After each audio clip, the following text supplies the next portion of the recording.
this video, we're going to be covering some basic crochet stitches. We're going to be looking at the crochet chain stitch, the crochet single crochet stitch, the half double crochet stitch, and the double crochet stitch. So to get started, let's talk about tools. First, we're going to be talking about our hook. The hook I have here is a 5mm hook or an H hook, and the one I have has this handle that is just easier to hold. It makes a nice grip, but you can also find hooks without this handle. They look like this, and they just have this little indent here. This is a Boy hook, that's the brand, and it usually has a marking on it for its size. So this is an H/8 to 5mm hook. And then the same hook, this one just has a handle, and I prefer it over this one. But you can buy separate hooks and experiment and use whatever feels more comfortable to you. And the yarn I'm going to be using is, I just have some scrap worsted weight yarn here. On the ball bands of the yarn, there will be a recommended needle size if you're knitting and a recommended hook size if you are crocheting. So you can look at that and just get some yarn and a hook, and any yarn and hook will work. It's just whatever's comfortable to you or what you have on hand. So that's our tools. Let's get started. So the first thing we need to do is to actually get a single loop on the hook, and to do that we're going to have to make a slip knot. Now a slip knot is just a knot that when you make it, it's adjustable. We can, if we don't like where it is, we can just pull it out and there's no trace of it in the yarn. So the easiest way to make a slip knot is just to lay your yarn on the table, take the tail and make a loop like this, and then come from behind that loop. You see I have the tail over the yarn. You're going to come behind it and just flop it over the working yarn. And you see this part here, you just pick that up and you tighten. And then this is a big loop, we can just make it smaller and put our hook in. I'll show you one more time. You just lay your yarn on the table, take your tail, make a loop. You see how the tail goes over the yarn? You want to throw it that way, and that loop there, you just pick it up and tighten and put it on your hook. And that's the first loop that we need on our hook. To start a crochet project, you're going to need to make a chain. Your project will tell you how many stitches to chain, and this will be the width of your project. So you're going to hold your hook, and you're going to hold your yarn. Now, for right-handed crocheting, you'll have your hook in your left hand, and you'll be holding your yarn in, you'll have your hook in your right hand, and you'll be holding your yarn in your left. There are left-handed crocheters who reverse it. They have the hook in their left and the yarn in their right. This is a right-handed tutorial, so we're going to be doing this today.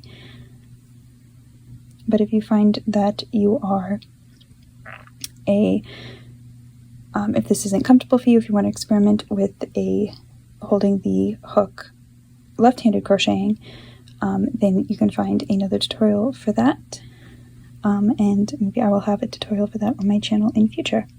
But today we're going to be looking at right-handed crocheting.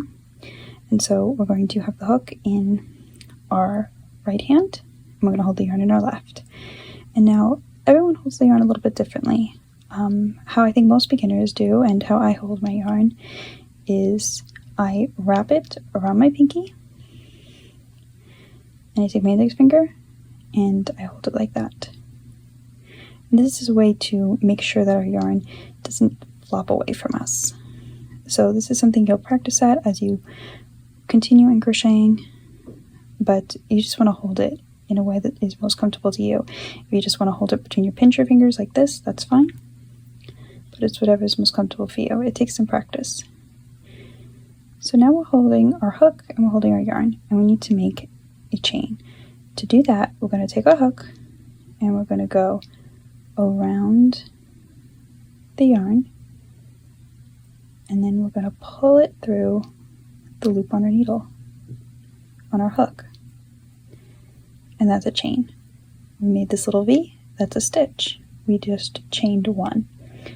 And so we just repeat this movement, grabbing the yarn and pulling it through. That's 2 stitches chained.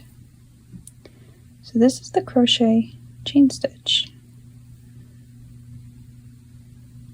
And you just repeat this movement for as long as you want the width of your project to be. If you're following a pattern, your pattern will tell you how many to chain. And you just keep going.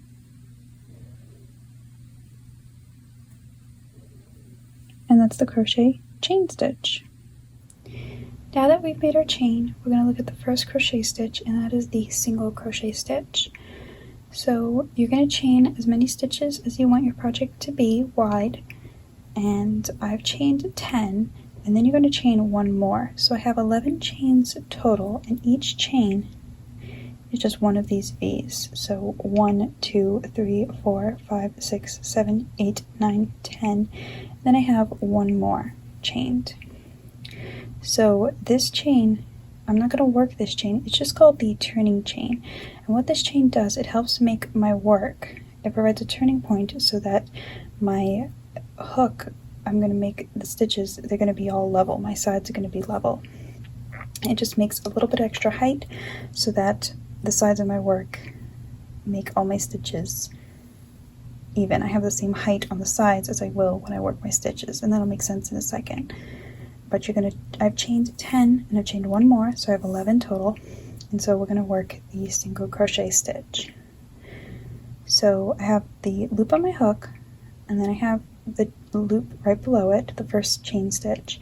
That's my turning chain, so I'm gonna skip it, and I'm gonna work into the second chain from my hook. So 1, 2, and I'm gonna go into that stitch. So you have all these V's of your chain. You have a V, and you're just going to put your hook under the first leg of that V. So that is what I've done here. Here's my V. I'm going to put my hook right between it, picking up one of those legs.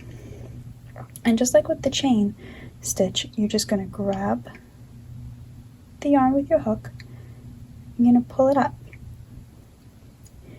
And then with the single crochet, you have one more step, and that is to grab it again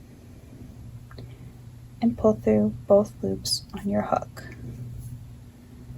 And so you can see by doing that, this turning chain we talked about, what that turning chain did is it just gave our work a little bit extra height so that we can work these stitches without our ends pulling. And this becomes more prominent as we get into the other stitches, the half double crochet and the double crochet stitch. I'm going to show you the single crochet stitch again. So right here you see that's where we last worked our stitch. We're going to go into the next chain. So this one, we're going to put our hook in. We're going to grab the working yarn, pull up a loop. We have 2 loops on our hook. Wrap it and pull through 2. We worked 2 single crochet stitches. I'm going to go into the next chain. Pull up a loop, wrap it, and pull it through. Now notice I'm using my fingers a lot to help me, especially on these first rows. The first row after you chain, your chain row. Everything can be a little bit tight, it can be uncomfortable, so I'm using my fingers a lot. I have my middle finger here, it's helping push my hook into that stitch. I wrap it, and I'm using my thumb and my finger to just help pull it through. Wrapping it again, I'm pulling my work down so that these stitches are nice and wide so I can just swoop my hook through. So if it's all tight and a little uncomfortable at first, just really take it slow and use your hands to help loosen things up. You'll get the rhythm of it eventually.